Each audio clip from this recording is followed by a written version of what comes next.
This koala may look content, but is facing an uncertain future. In southeast Queensland, population seems to be on the decline, severe decline. It's estimated more than 80% of koala populations in this area have already been lost. Disease, dog attacks and road strikes all taking a toll.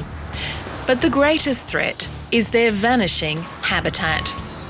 Basically, there's a certain amount of habitat that is available for animals to live in.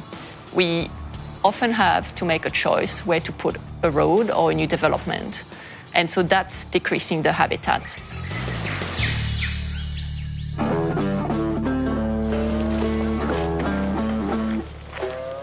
These scientists are on a mission to identify and protect the areas where koalas still live and have enlisted the help of a new four-legged recruit. Are we good to go? Meet Maya, the world's first and only koala scat detection dog, a super-sleuth pup with a unique skill set.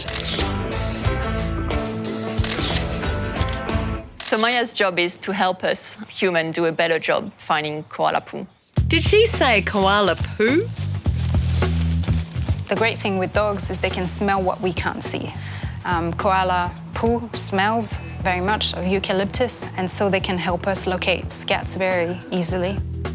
Is that your ball? You want it? You're ready? You're ready? Fine, Maya, fine. Weaving back and forth, nose to the ground, Maya searches the undergrowth. But why search for scat and not koalas themselves? Koalas are cryptic creatures. Their low numbers and cunning camouflage makes them notoriously hard to find, but they poo up to 150 times a day. And the poo stay in the environment for many months, sometimes years, which means that if you arrive in a site and there's no koala, you might find their evidence on the ground. And that tells you that's koala habitat. Bye, Maya. Koalas move around. So you don't only want to protect the habitat where they feed, you need to protect the habitat where they sleep, where they move. And it's a much bigger habitat than we think of. This gives scientists a more complete picture, as they can see all the places where koalas have been, not just where they are. Where is it? Where is it? Did you see? She just pointed at it with her nose and then she dropped. You're such a good girl, Maya. Well done. A job well done is rewarded with play.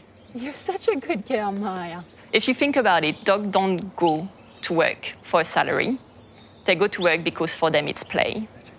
And while Maya loves her job, the researchers love her results.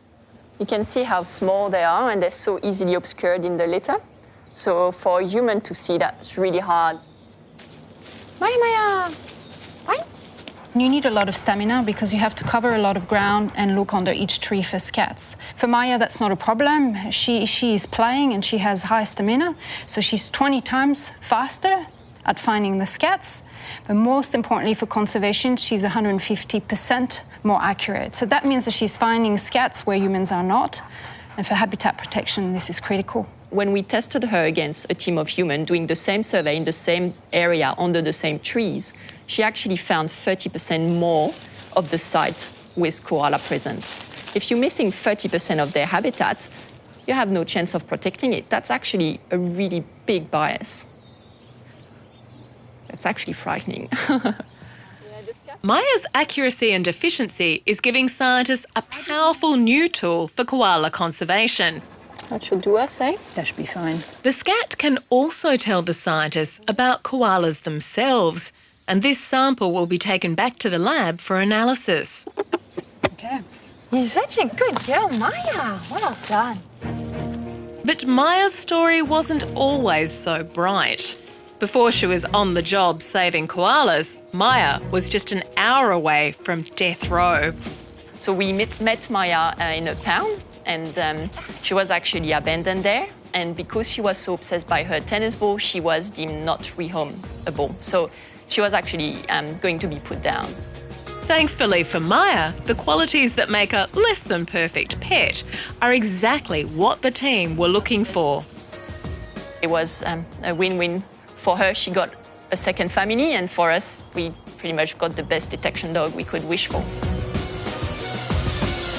All right, so let's start with the koala. Yep. Yeah, so that's position number 26. To stay at the top of her game, Maya must constantly hone her sniffing skills. So she undergoes regular training. Today's test will see how well she can tell one type of poo from another.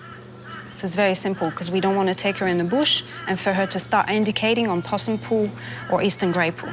We want to make sure that Maya knows what koala poo is and exclude any other marsupial poo. And number 30, you've got wombat poo. A discrimination trial, it's a very important part of the trialing and training of our dogs. The way that we do this is we have 30 spots around a circle.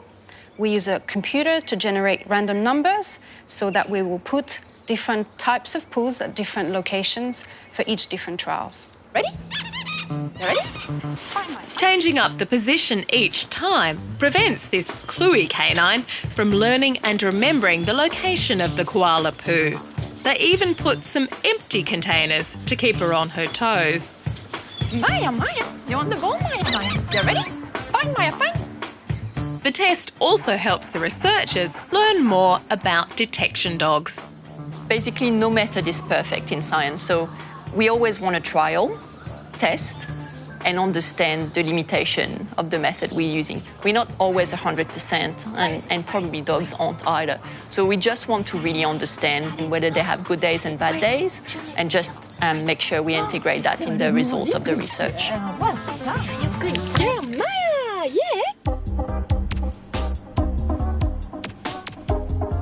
Back in the lab, the scat is analysed.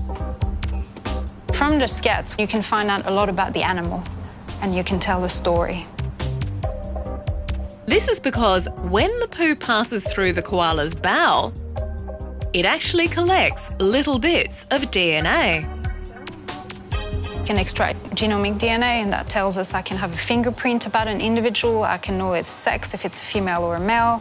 We can also extract things like diet. We are also looking at chlamydia disease, genetic diversity, reproduction and other factors. This information helps answer the bigger questions of the team's research.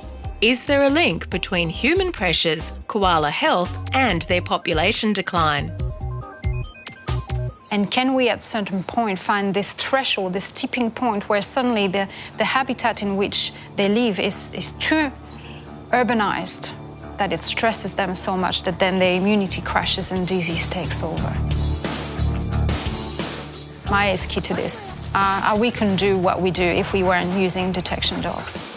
You're such a good girl, Maya. Well done.